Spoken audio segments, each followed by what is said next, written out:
प्यारे नबी सल्लल्लाहु अलैहि वसल्लम ने फरमाया कि याजूज और माजूज सोए हुए नहीं हैं, वो हर रोज जागते हैं। उनका मकसद सिर्फ एक है, इस दीवार को गिराना। जरा तसव्वुर करें वो मंजर, हजारों लाखों की तादाद में ये खौफनाक मखलूक अपने नौकीले पंजों और औजारों से इस लोहे की दीवार को खिंच रही है। चिंगारियां उड़ती हैं, लोहे पर खिंचने की आवाजें गूंजती हैं। वो सुबह से शाम तक पूरी ताकत से दीवार को तोड़ने में लगे रहते हैं। ये 1400 साल पहले रेगिस्तान अरब में बताई गई वो खौफनाक हकीकत है जो किसी भी दिन आपके न्यूज़ चैनल्स की सबसे बड़ी ब्रेकिंग न्यूज़ बन सकती है। अगर मैं आपसे कहूं कि दुनिया में एक ऐसी फौज तैयार बैठी है जो समुंदरों का सारा पानी पी जाएगी, जो इंसानों को नहीं बल्कि पूरी इंसानियत को खा जाएगी। ये कोई हॉलीवुड मूवी की स्क्रिप्ट नहीं है और ना ही ये किसी साइंस फिक्शन राइटर का ख्याली पुलाव है। आज हम जानेंगे जमीन के सबसे बड़े राज और लोहे की दीवार के पीछे छुपे याजूज और माजूज की मुकम्मल और सच्ची कहानी। दोस्तों, 21वीं सदी में हमें लगता है कि हमने जमीन को पूरी तरह दरियाफ्त कर लिया है। हम समंदरों की गहराइयों तक पहुंच चुके हैं और सैटेलाइट्स के जरिए हम जंगल के बीच गिरे पत्ते को भी देख सकते हैं। लेकिन हकीकत यह है कि अल्लाह की इस वसी जमीन पर आज भी कुछ ऐसे ब्लाइंड स्पॉट्स हैं जहां टेक्नोलॉजी अंधी हो जाती है।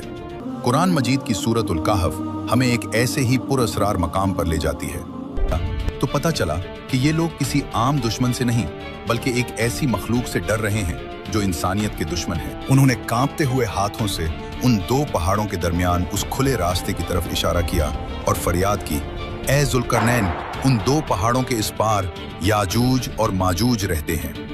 याजूज और माजूज जो हजरत नूह के बेटे याफिस की औलाद में से हैं, अपनी ताकत और वहशत में बेमिसाल थे। वो इंसानी शक्ल में होने के बावजूद दरिंदे थे। इस कौम ने बताया वो जमीन पर फसाद फैला रहे हैं। वो हमारी बस्तियों में घुस आते हैं, हमारी फसलें तबाह करते हैं, हमारे जानवर खा जाते हैं और बेपनाह खून बहाते हैं। इस कौम ने जब जुल्करनैन की शान और शौकत देखी तो उन्हें उम्मीद की करन नजर आई। वो लोग भागे और अपना जमा किया हुआ माल ले आए। उन्होंने कहा, क्या हम आपको माल और दौलत दें? क्या हम आपको खराज दें? हम अपनी सारी दौलत आपके कदमों में रख देंगे। बस शर्त यह है कि आप हमारे और उनके दरमियान एक ऐसी दीवार बना दें कि वो कभी वापस ना आ सकें। जुल्करनैन ने इस सोने के ढेर को देखा। किसी भी आम बादशाह के लिए ये मुंह मांगी कीमत होती, लेकिन जुल्करनैन ने इनकार में सर हिला दिया। उन्होंने एक ऐसा जवाब दिया जो कुरान ने महफूज कर लिया। जो ताकत और माल मेरे रब ने मुझे दिया है वो तुम्हारे माल से बेहतर है। मुझे तुम्हारी दौलत नहीं चाहिए। फिर उन्होंने लोगों की तरफ देखा जिनकी आंखों में अभी भी डर था और कहा, मेरी अपनी कुव्वते बाजू से मदद करो। मैं तुम्हारे और उनके दरमियान एक ऐसी मजबूत दीवार बना दूंगा जो कयामत तक कायम रहेगी। ये कहानी है एक अजीम बादशाह की, एक खौफजदा कौम की और उन दरिंदों की जिन्होंने सदियों तक जमीन पर फसाद मचाया। बात सदियों पुरानी है। जमीन पर एक ऐसे शख्स का राज था जिसे अल्लाह ने बेइंतहा वसाइल और बेमिसाल हिकमत से माला माल किया था। कुरान उन्हें जुल्करनैन के नाम से पुकारता है। वो सिर्फ तख्त पर बैठने वाले हुक्मरान नहीं थे बल्कि एक अजीम मुसाफिर भी थे। अल्लाह ने कुरान में फरमाया, हमने उसे हर चीज का सामान दिया था। जुल्करनैन का मिशन जमीन पर अदल कायम करना था। उन्होंने मशरिक और मगरिब के अजीम सफर किए, लेकिन उनका तीसरा सफर वो सफर था जिसने इंसानियत की किस्मत को हमेशा के लिए बदल कर रख दिया। अपने अजीम लश्कर के साथ मुश्किल और अनजान रास्तों को पार करते हुए जुल्करनैन एक ऐसी जगह पहुंचे जो आम दुनिया से कटी हुई थी। कुरान उस जगह को बैन सद्दीन, दो पहाड़ों रुकावटों के दरमियान कहता है। यहाँ कुदरत ने दो अजीम शान पहाड़ खड़े कर रखे थे जिनके बीच में एक तंग सा रास्ता था। ये जगह वीरानी और खौफ का मंजर पेश कर रही थी। यहाँ जुल्करनैन की मुलाकात एक ऐसी कौम से हुई जो शदीद दहशत में थी। उनके चेहरे गिर्दो गुबार से उठे हुए थे और आंखों में मौत का साया था। कुरान कहता है वो लोग बात समझने से कासिर थे, लेकिन खौफ की कोई जबान नहीं होती।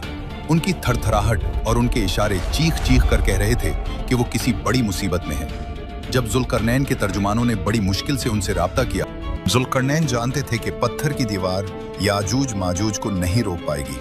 वो ताकतवर हैं, वो पत्थरों को तोड़ देंगे या उनमें सुराख कर लेंगे।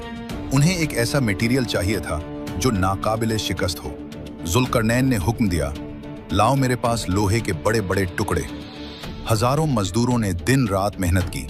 पहाड़ों को खोदा गया और लोहे के भारी भरकम ब्लॉक्स को उन दो पहाड़ों के दरमियान नीचे से ऊपर तक चुन दिया गया। दीवार उठती गई, यहाँ तक कि वो दोनों पहाड़ों की चोटियों के बराबर हो गई। लेकिन अभी लोहे के ब्लॉक्स के दरमियान गैप्स थे। जुल्करनैन ने कहा, इस लोहे को आग से दहकाओ। पहाड़ों के दरमियान बड़ी बड़ी भट्टियां जलाई गईं। हजारों लोगों ने धोंकनियों से हवा दी। आग का ऐसा मंजर था कि लोहा सुर्ख अंगारा बन गया। पहाड़ों के दरमियान की जमीन तंदूर की तरह तपने लगी। जब लोहा गर्म होकर फैलने लगा तो जुल्करनैन ने आखिरी और सबसे अहम हुक्म दिया, अब मेरे पास पिघला हुआ तांबा लाओ। उन्होंने इस गर्म सुर्ख लोहे पर पिघला हुआ तांबा डाल दिया। साइंस ये कहती है कि जब लोहा और तांबा मिलते हैं तो वो एक ऐसी भरत बनाते हैं जो लोहे से ज्यादा सख्त होता है और इस पर जंग नहीं लगता। तांबे ने लोहे के ब्लॉक्स के दरमियान सारे सुराख भर दिए। जब वो दीवार ठंडी हुई तो वो कोई मामूली दीवार नहीं थी। कुरान कहता है, बस वो याजूज माजूज न तो इस पर चढ़ सके और ना ही उसमें सुराख कर सके। वो दीवार शीशे की तरह चिकनी थी और फौलाद से ज्यादा सख्त। उस दिन वो दरवाजा हमेशा के लिए बंद हो गया। जुल्करनैन ने इस दीवार को देखकर गुरूर नहीं किया।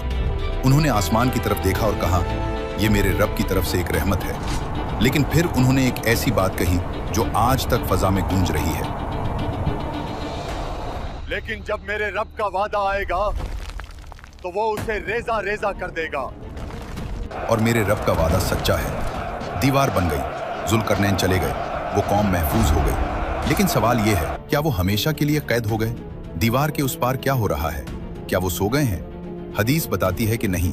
हमें लगता है कि जुल्करनैन ने दीवार बना दी और किस्सा खत्म हो गया।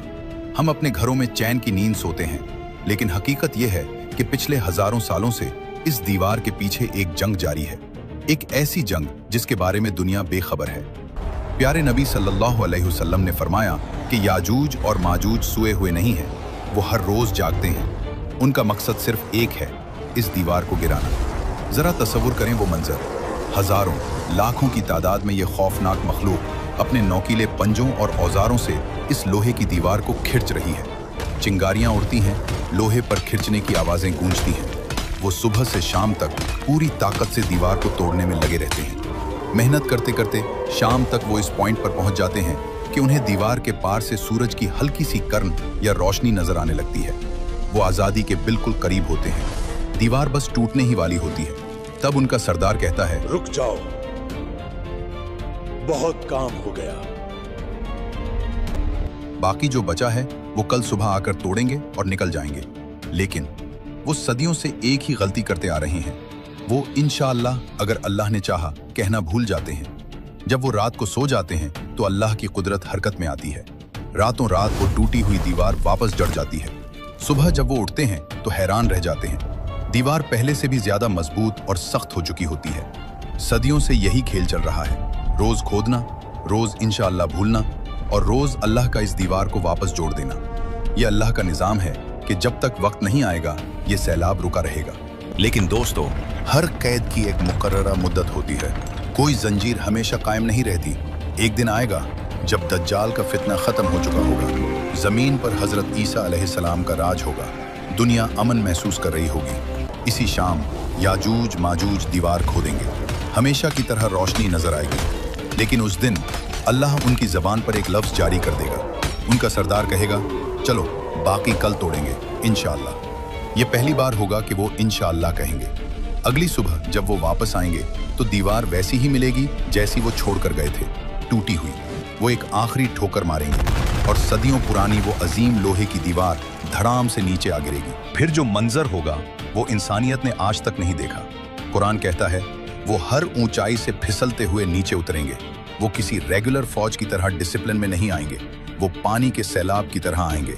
उनकी रफ्तार इतनी तेज होगी कि कोई घोड़ा या गाड़ी उनसे बच नहीं पाएगी। सही मुस्लिम की रिवायत है कि उनका पहला बड़ा गिरोह बहरा तबरिया के पास से गुजरेगा। ये शाम और फलस्तीन के दरमियान एक बहुत बड़ी झील है। पहला ग्रुप रुकेगा और झील का पानी पीना शुरू करेगा। हजारों लाखों पीते जाएंगे। जब उनका आखिरी ग्रुप वहां पहुंचेगा तो झील सूख चुकी होगी, जमीन फट चुकी होगी। वो हैरानी से कहेंगे, लगता है कभी यहाँ पानी हुआ करता था। वो आगे बढ़ेंगे। जो शख्स उनके रास्ते में आएगा मारा जाएगा। ना औरत बचेगी, ना बच्चा, ना जानवर। वो जमीन को साफ करते चले जाएंगे। लोग अपनी जान बचाने के लिए अपने घरों और किलों में कैद हो जाएंगे। हत्ता कि हजरत ईसा अलैहिस्सलाम भी अल्लाह के हुक्म से मुसलमानों को लेकर कोहे तौर पर पनाह लेंगे। पूरी दुनिया याजूज माजूज के कब्जे में होगी। जमीन पर हुकूमत करने के बाद उनका तकब्बुर आसमान को छूने लगेगा। वो कहेंगे, हमने जमीन वालों को खत्म कर दिया, आओ अब आसमान वालों को कत्ल करें। वो अपने तीर और नेज़े आसमान की तरफ फेंकेंगे। अल्लाह उन्हें ढील देगा। उनके तीर खून में लिपटे हुए वापस आएंगे। वो खुश होंगे और जश्न मनाएंगे कि हमने आसमान वालों को कत्ल कर दिया है। उस वक्त हालात निहायत सख्त होंगे। खाने की ऐसी कमी होगी कि एक बैल का सर भी 100 दीनार से ज्यादा कीमती समझा जाएगा। हजरत ईसा अलैहिस्सलाम और उनके साथी अल्लाह से गिड़गिड़ा कर दुआ करेंगे, या अल्लाह इस अजाब को हमसे दूर कर दे। अल्लाह अपने नबी की दुआ कैसे रद्द कर सकता है? दुनिया की सबसे बड़ी फौज को मारने के लिए अल्लाह कोई एटम बम या फरिश्तों की फौज नहीं भेजेगा। अल्लाह अपनी सबसे छोटी मखलूक को भेजेगा। अल्लाह उनकी गर्दनों में एक बीमारी पैदा करेगा, नगफ। ये एक किस्म का कीड़ा है जो बकरियों और ऊंटों की नाक में होता है। रात के वक्त ये बीमारी फैलेगी और सुबह होते होते सब के सब करोड़ों की तादाद में याजूज माजूज एक साथ मर जाएंगे। हदीस के अल्फाज हैं कि वो ऐसे मरेंगे जैसे एक नफ्स मरता है। हजरत ईसा अलैहिस्सलाम के साथी जब डरते डरते पहाड़ से नीचे झांकेंगे तो हर तरफ खामोशी होगी। एक बहादुर शख्स को नीचे भेजा जाएगा। वो वापस आकर खुशखबरी देगा कि दुश्मन हलाक हो चुका है, लेकिन जमीन पर कदम रखने की जगह नहीं होगी। हर तरफ लाशें और शदीद बदबू होगी। जमीन पर सांस लेना मुश्किल हो जाएगा। हजरत ईसा अलैहिस्सलाम फिर दुआ करेंगे, अल्लाह इस हम लंबी गर्दन वाले बड़े परिंदे भेजेगा। वो आएंगे, उन लाशों को अपने पंजों में उठाएंगे और वहां फेंक देंगे जहां अल्लाह चाहेगा। उसके बाद अल्लाह एक ऐसी रहमत की बारिश बरसाएगा जो मिट्टी के घरों से लेकर खेमों तक हर जगह पहुंचेगी। ये बारिश पूरी जमीन को धोकर शीशे की तरह साफ और चमकदार बना देगी। जमीन को हुक्म मिलेगा, अपने फल उगा और अपनी बरकत वापस ला। वो दूर इतना बरकत वाला होगा कि एक अनार का छिलका इतना बड़ा होगा कि पूरी जमात उसके साए में बैठेगी। शेर और बकरी साथ चरेंगे, बच्चे सांपों से खेलेंगे, लेकिन कोई किसी को नुकसान नहीं पहुंचाएगा। दोस्तों, याजूज और माजूज की कहानी सिर्फ एक वाकया नहीं, एक वार्निंग है। वो दीवार आज भी वहीं है, वो कोशिश आज भी जारी है। सवाल ये नहीं कि वो कब आएंगे, सवाल ये है कि जब वो आएंगे तो क्या हमारा ईमान इतना मजबूत होगा कि हम दज्जाल और उस फितने का मुकाबला कर सकें।